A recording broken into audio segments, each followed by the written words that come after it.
여러분 안녕하십니까. 오늘 역시 암호화폐 소식을 모아서 여러분들께 가지고 돌아온 오늘도 마토 인사를 전해드리고 있습니다. 행복한 연휴를 보내고 계시기를 바랍니다. 자, 비트코인 같은 경우는 연휴가 없죠. 하루도 쉬지 않은 이 비트코인 오늘의 시세는 1279불이고요. 도미넌스는 70.2%, 가격 자체는 어제보다 좀 떨어진 상태에서 진행이 되고 있습니다. 자, 그럼 오늘 첫 번째 소식 먼저 보도록 하겠습니다. 이 비트파이넥스에서 테더를 1,500만 개 신규 발행을 했습니다. 토큰 수합 목적을 위한 것인지 아니면 펌핑을 위한 것인지 아직까지는 이제 목표가 잘 나와 있지 않은 그런 상황입니다. 자, 그 다음에 저스틴 선 이제 잠잠하다가 다시 한번 이런저런 소식들을 저희들에게 들려주고 있습니다. 앤드류 양 민주당 대선 예비 후보가 보편적 기본소득 UBI 공약의 일환으로 내년부터 선거 자금을 이용해서 매월 10명에게 $1,000를 지급하기로 밝힌 것과 관련해서 이 저스틴 선이 트위터를 통해서 나도 하겠다. 나도 UBI를 위해서 내년부터 매월 100명에게 $1,000씩 지급하겠다라고 밝혔습니다. 또한 동시에 2020년 워렌 버핏과의 오찬에 함께 참여할 한 명을 추첨할 것이다. 한마디로 이제 워렌 버핏과의 점심을 2020년도에 한번 먹겠다라고 이야기를 하고 있는 것이죠. 거기다 이제 한 명을 추첨을 하겠다라고 하니까 이 이벤트에 관해서 정말 많은 사람들의 관심을 독차지하게 될 것 같습니다. 정말로 이 관심 끄는 데는 타고난 재능을 가지고 있죠. 여기에 이어서 저스틴 선은 토렌트 관련 새로운 제품이 나온 것을 또 사람들에게 알려주었습니다. 윈도우, 맥 유저를 위한 새로운 뮤토렌트 웹이 출시가 됐다라는 것입니다. 자, 이렇게 새로운 제품이 나온다는 것은 그래도 좋은 소식이라고 볼 수가 있겠죠. 자, 트론과 더불어 가지고 BTT 토큰도 상승하려는 움직임을 꿈틀꿈틀 보여주고 있는 그런 상황입니다. 자, 그다음엔 대시에 관련된 소식이 있습니다. 이 최근 국제자금 세탁 방지 기구의 권고안의 영향력을 받아가지고 이 대시가 여러 거래소 나라들에서 약간 움츠려드는, 약간 기피되는 그런 모습을 보여왔습니다만 최근에는 몇 가지 호재가 나와가지고 다시 한번 가격 상승을 이끌고 있는 그런 모습입니다. 첫 번째로 암호화폐 결제 플랫폼 퓨마페이에서 대시를 지원하겠다라는 그런 소식을 발표를 했고, 이어서 코인베이스 프로에 대시가 상장된다라는 소식이 나오면서 상장 펌핑을 받고 있는 대시의 모습입니다. 지금 현재 대시의 가격은 $90이고요. 어제에 대비했을 때 6% 정도 상승한 그런 모습을 보여주고 있습니다. 자, 그 반면에 최근까지 엄청난 강세를 보여줬었던 이더리움 클래식, 오늘 마침내 하드포크를 성공적으로 완료했다는 소식 나오게 되었죠. 자, 그런데 반면에 대시와는 약간 좀 다른 행보를 보여주고 있는데 어제에 비해서 약간 하락한, 최근에는 하락세를 타고 있는 모습이 나오고 있습니다. 보통 이 메인넷이든 하드포크든 뉴스가 나왔을 때 그 코인을 딱 산 다음에 하드포크나 메인넷이 출시되기 3일 전에 팔아라 라고 사람들이 이야기를 하고 있는데 정말 그런 방식으로 움직이고 있는 것 같죠. 이런 부분도 일단 참고를 해주시면 좋을 것 같습니다. 자, 그리고 이어서 이더리움에 관련된 소식입니다. 이더리움 약세 탈출, 본격 상승 랠리가 시작될 가능성이 있다. 자, 이것은 바로 주식시장 분석기관 와이코프의 운영자 토드 버터필드, 정말 이름이 버터필드네요. 정말 미끌미끌한 바닥이 생각나게 하는 이름인데 이 사람이 이야기하기를 이더리움의 가격 후퇴가 종료가 되었으며 급상승을 준비를 하고 있다라고 분석을 내놨습니다. 그의 차트 분석을 보도록 하겠습니다. 그는 이더리움이 올해 들어 5차례 물결 모양의 등락세를 보였는데 이 웨이브 파동이라고 볼 수가 있겠죠. 5개를 보였는데 차트 분석에 따르면 이더리움의 현재 위치가 롱 포지션 진입 바로 전이다.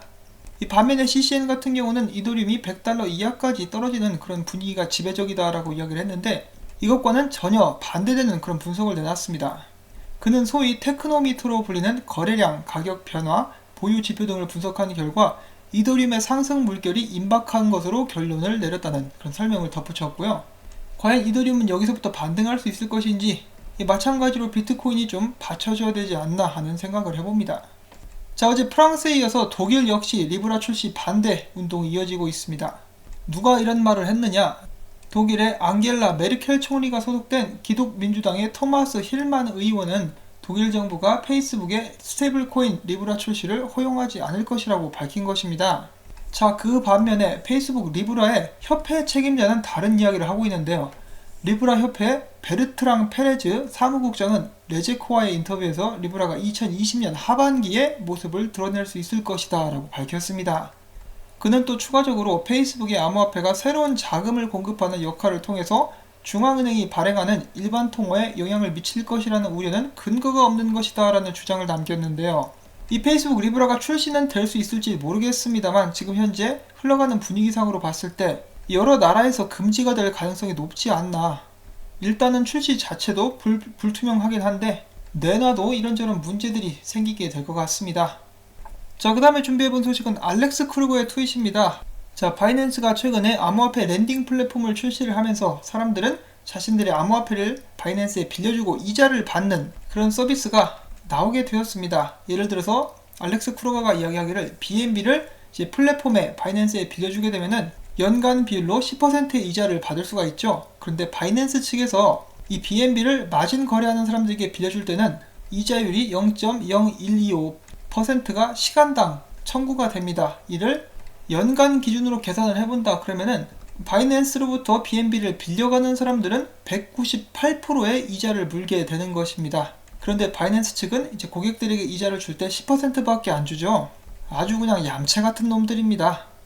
그러니까 돈을 잘 벌죠. 자, 굉장히 부러운 바이낸스였고요. 자, 그 다음에는 저희 시청자 중에 한 분이신 헤이든 김님께서 이런 사진을 또 공유를 해주셨습니다. 직접 홍콩에 출장을 다녀오셨는데요. 일단 안전하게 무사히 돌아오신 거 정말 다행이라고 말씀을 드리고 싶습니다. 자, 그리고 또 이 사진을 한 3일 전쯤에 저에게 보내주셨었는데 제가 최근에 좀 정신이 나가 있어가지고 계속 깜빡깜빡하고 이제야 공유를 하게 되는 점 일단 사과를 드리고요.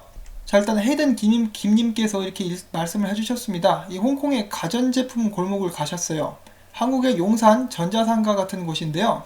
이곳에 이제 비트코인과 이더리움, XRP를 구매할 수 있는 자판기가 있었다라고 합니다. 그리고 사진을 자세하게 찍을 수는 없었지만은 이 자판기를 클릭하면은 현재 바이낸스와 연동되어서 시황을 또 알 수가 있었다라고 말씀을 해주셨고요. 만약에 자신의 암호화폐 지갑이 있으면은 이 암호화폐 지갑으로 바로 이동할 수 있게끔 설정이 되어 있었다라고 합니다.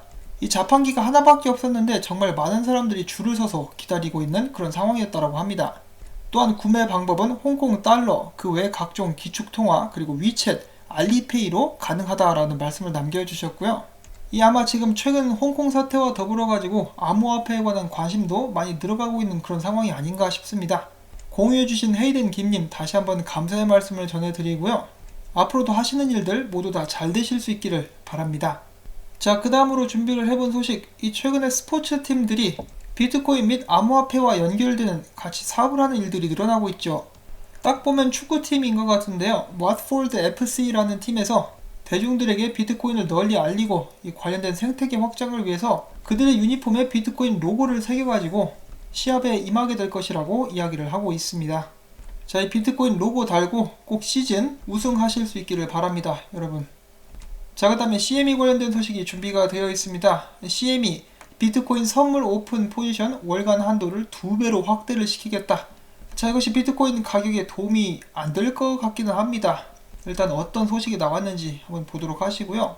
이 시카고 상품 선물 거래소가 전일 미국 상품 선물 거래위원회에 서한을 보내가지고 이 투자자당 허용되는 월간 선물 오픈 포지션 한도를 현재의 1000 비트코인 계약에서 2000개로 늘리기를 원한다라고 밝혔습니다. 하나의 계약은 5개의 비트코인에 해당이 되고요. 따라서 CME 계획이 성사되면은 비트코인에 대한 트레이더들의 노출은 현재 최고 5000개, 현재 시가 약 5천만 달러에서 최고 1만 BTC 시가로 이제 1억 달러로 확대가 되게 됩니다. CME 대변인은 비트코인의 기저시장에 대한 우려의 분석과 더불어 금융경제가 이루어지는 CME 비트코인 선물시장에 커다란 성장과 수용에 입각해서 CME가 이 같은 한도 확대를 추구하고 있다라고 변명을 했습니다. 나쁜 놈들아, 그냥 돈 더 벌고 싶다고 얘기해.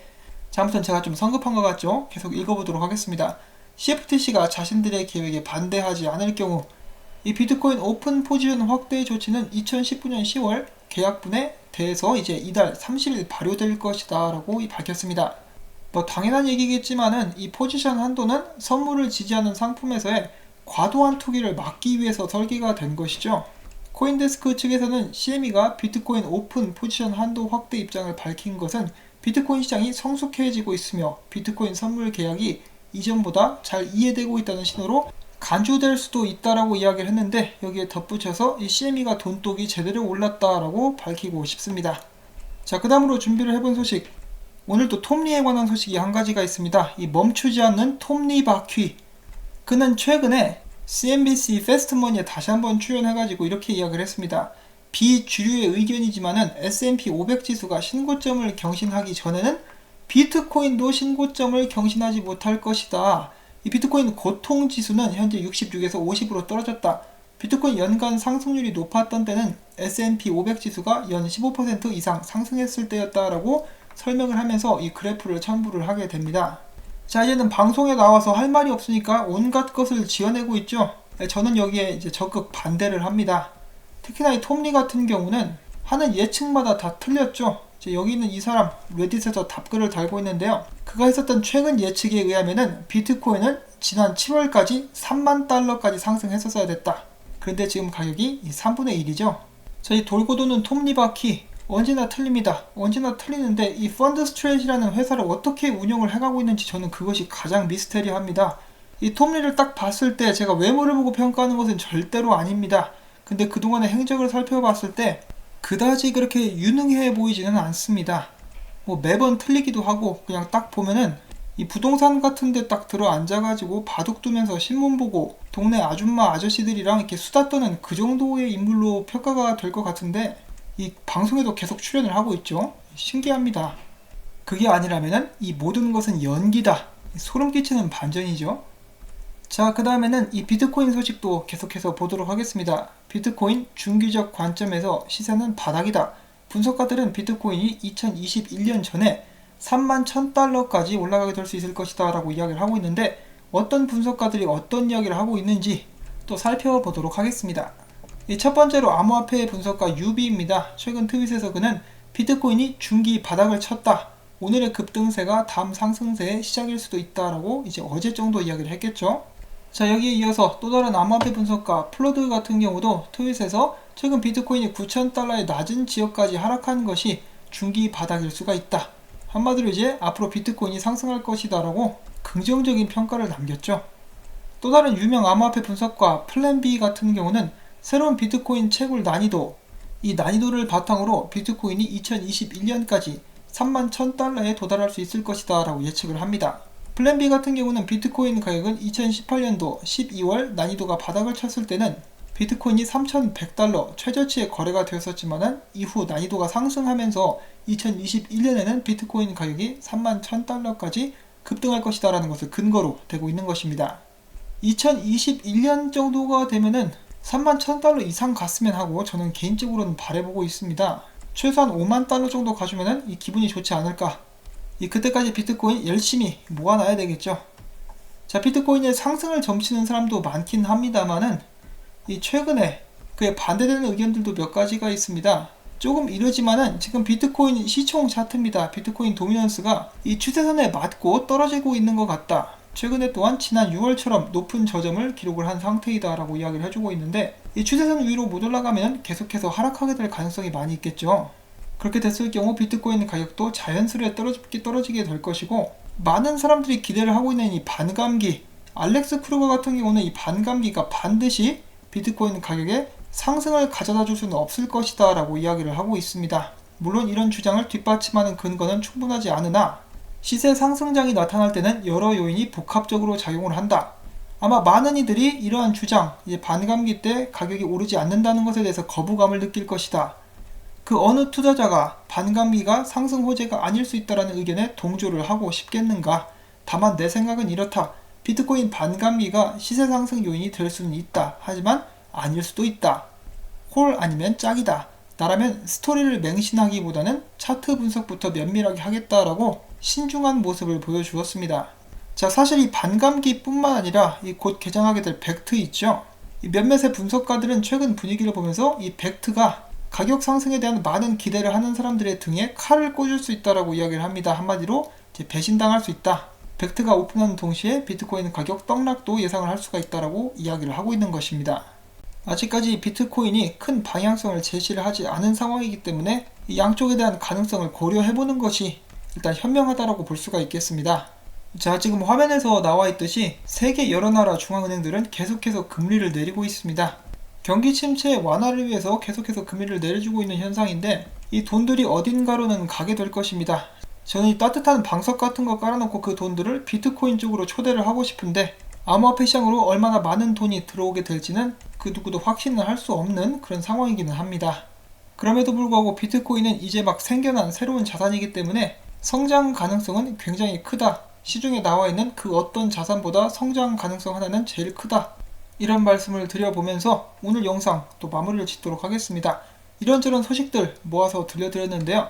도움이 되셨거나 즐거우셨다면 구독과 좋아요, 그리고 계속해서 이런 정보들 열심히 모아올 수 있도록 이 토마토 밭의 추석 음식과 같은 광고 시청, 처음부터 광고가 마무리될 때까지 바쁘신 분들은 이 재생만 해주셔도 저에게는 정말 큰 도움이 됩니다. 많이 드셨으니까 광고가 나오는 동안에 또 운동을 좀 해주는 것도 괜찮을 수 있겠죠. 시청해주신 여러분들께 다시 한번 감사 말씀 전해드리면서 전 다음에 또 찾아뵙겠습니다. 안녕히 계십시오.